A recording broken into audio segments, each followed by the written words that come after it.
Assalamualaikum warahmatullahi wabarakatuh.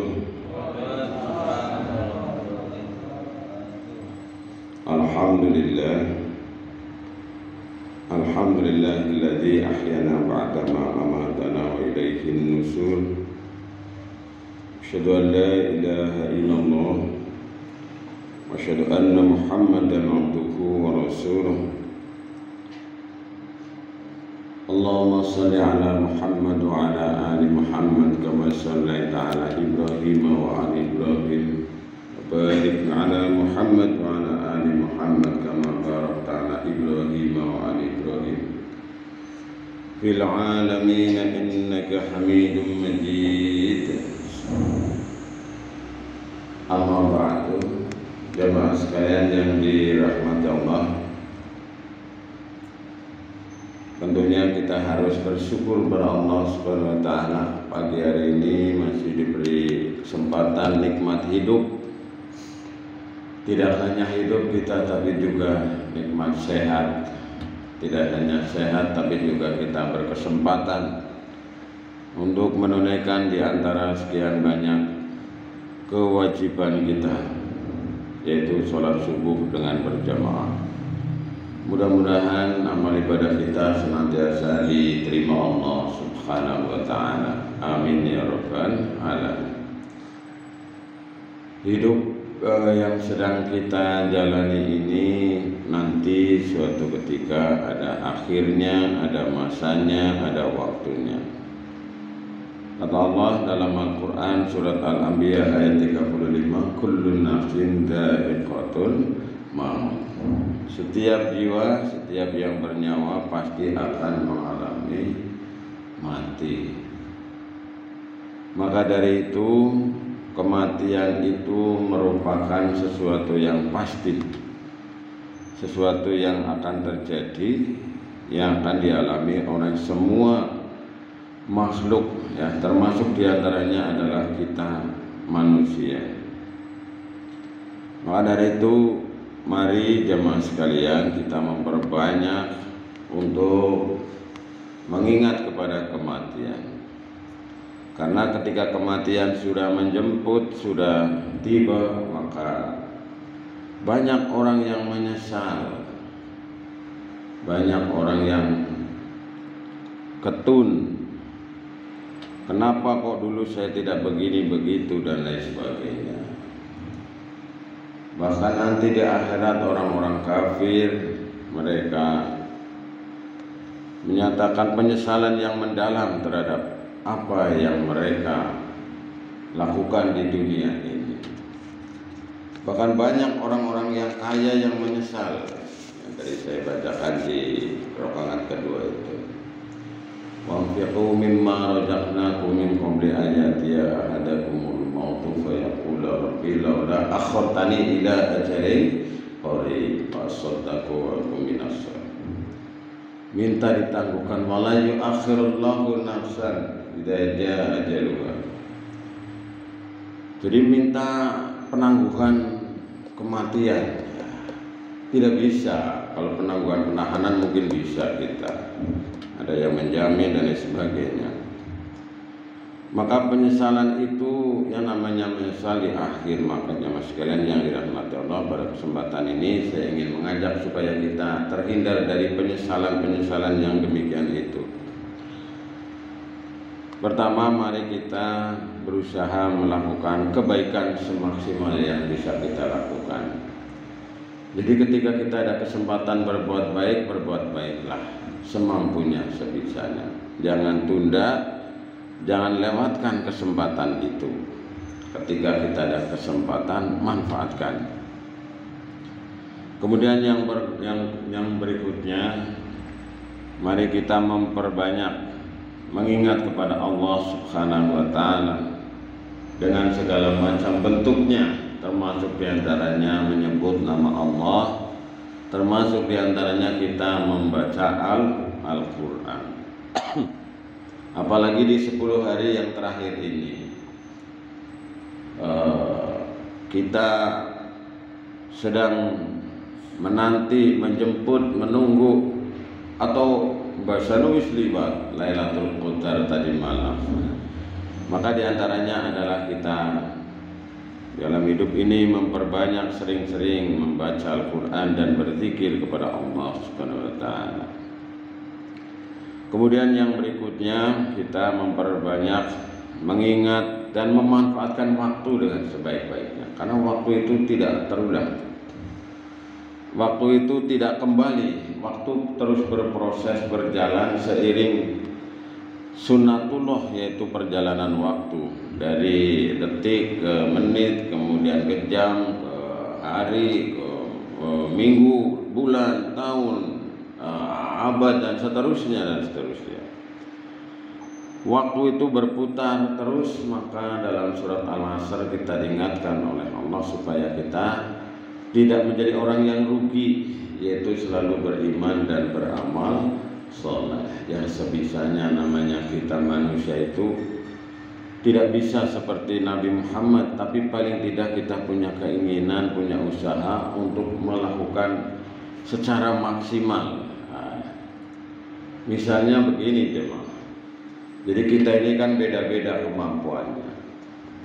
Mari kita mencari amalan unggulan yang sekiranya bisa kita tekuni benar-benar sebagai amalan andalan kita di hadapan Allah Subhanahu wa Ta'ala. Wah, saya nggak bisa ceramah, saya nggak bisa ngisi pengajian, saya nggak bisa ikut kegiatan juga, keterbatasan, tapi saya berusaha untuk memberikan support apa dengan finansial yang cukup misalnya. Oh, saya mah tidak punya banyak kemampuan semacam itu, saya hanya bisa memberikan fasilitas dan sebagainya. Jadi kita ada upaya, saya amalan saya di bulan Ramadan ini yang unggulan apa ini? Oh, saya memperbanyak sedekah misalnya saja dalam diri kita ini. Oh, saya ingin membaca Al-Quran, oh, saya ingin berzikir, saya banyak iktikaf dan sebagainya, banyak waktu dan sebagainya. Banyak amal-amal unggulan yang sering kita dengar, yang setara dengan misalnya bumi langit, yang setara dengan haji, yang setara dengan sholat sekian hari, sekian waktu dan sebagainya. Maka inilah kita memperbanyak memanfaatkan waktu dengan kebaikan-kebaikan. Kemudian yang berikutnya adalah kita menjaga hubungan baik dengan sesama manusia. Karena hubungan baik sesama manusia ini diantaranya kita sebagai modal untuk menghadap kepada Allah Subhanahu wa Ta'ala. Kita berusaha berbuat baik kepada orang lain. Kalau kita tidak bisa berbuat baik, ya mas sekalian, minimal kita tidak merugikan, menzalimi, menyakiti, merampas haknya dan seterusnya. Kita minimalisir yang demikian itu. Nah, sebisa mungkin berbuat baik itu yang terbaik. Tapi karena keterbatasan kita tidak bisa, maka hendaknya kita tidak yang merugikan orang lain, baik itu secara lisan, secara fisik dan lain sebagainya. Maka dari itu jamaah yang dirahmati Allah, inilah pentingnya kita menjaga yang namanya hablum minallah dan hablum minannas, hubungan dengan Allah Subhanahu wa Ta'ala dan hubungan dengan sesama manusia. Maka ketika kita tidak bisa menjaga kedua hubungan itu, kita nanti akan menyesal di kemudian hari. Kemudian jemaah sekalian yang dirahmati Allah, yang tidak kalah pentingnya adalah menggunakan harta, mendistribusikan, mentasyarufkan harta untuk kepentingan kebaikan dan berjuang di jalan Allah. Bagaimana dalam surat Al-Munafiqun itu, orang yang menyesal di kemudian hari dia setelah mati, oh kenapa dulu saya tidak banyak berinfak ya. Karena infak itu adalah merupakan ibadah yang paling cepat, itu paling singkat, itu ukuran detik itu bisa infak sama sekalian. Kalau ibadah yang lain banyak yang harus dilakukan secara terus-menerus atau lama, dalam waktu yang cukup lama. Tapi kalau infak itu cepat sekali. Maka dalam Quran itu yang disebut orang menyesal itu bukan untuk melakukan ibadah-ibadah ritual yang lama, tapi untuk beriman. Fa asaddaqu wa aku minas sholihin, saya akan bersedekah agar saya menjadi orang-orang yang soleh. Jadi ketika orang misalnya katakanlah dia ada waktu 5 menit sebelum kematian, maka yang bisa dilakukan pada waktu yang 5 menit itu ya itu adalah berinfak, mendermakan hartanya di jalan Allah Subhanahu wa ta'ala. Maka orang-orang yang memperbanyak amal ya dengan hartanya itu dia tidak akan menyesal. Tapi orang yang bakhil, orang yang dia mencengkeram hartanya, tidak mau mendermakan di jalan Allah, dia akan menyesal. Dalam hadis yang sangat populer Rasulullah menyampaikan ketika anak Adam mati maka terputuslah amal kebaikannya kecuali 3 hal. Yang pertama adalah amal jariyah, diantaranya amal yang berlangsung lama, kemudian juga anak soleh yang mau mendoakan kepada kedua orang tua, serta ilmu yang bermanfaat. Ini diantaranya. Kemudian yang berikutnya jamaah sekalian yang dirahmati Allah, yang terakhir ini sebagai penutup dari yang renungan saya sampaikan, adalah banyak orang yang tidak mau mohon ampun kepada Allah Subhanahu wa ta'ala, tidak mau minta dihapuskan dosanya, padahal ada kesempatan. Manusia tidak ada yang sempurna, walaupun manusia itu makhluk yang paling sempurna jamaah sekalian. Kita tidak lepas dari salah dan dosa, maka hendaknya kita memperbanyak mohon ampun kepada Allah Subhanahu wa ta'ala, baik secara langsung maupun ketika kita pada ritual-ritual seperti kita usai sholat ini. Ketika kita melakukan perbuatan maksiat, perbuatan dosa, begitu tersadar, astagfirullahaladzim, saya khilaf, saya dosa, saya mohon ampun ya Allah, astagfirullahaladzim, atau secara khusus gitu. Nah ini penting bagi kita, karena orang yang mati kemudian membawa dosa yang banyak, itu dosanya menjadi beban, dosanya yang akan mencelakai. Kematian mati tidak membawa apa-apa kecuali amal kita masing-masing lah. Kalau amalnya itu masih belepotan kita di hadapan Allah, waduh ya repot kita nanti menyesal pastinya. Maka jemaah sekalian yang dirahmati Allah, jangan bosan-bosan kita untuk senantiasa istighfar, mohon ampun kepada Allah Subhanahu wa ta'ala. Maka di antara 7 golongan orang yang akan mendapatkan perlindungan nanti pada hari akhir, di saat tidak ada perlindungan kecuali perlindungan dari Allah, adalah orang yang meneteskan air matanya mengingat kepada Allah Subhanahu wa ta'ala sambil dia memohon ampun atas dosa-dosanya.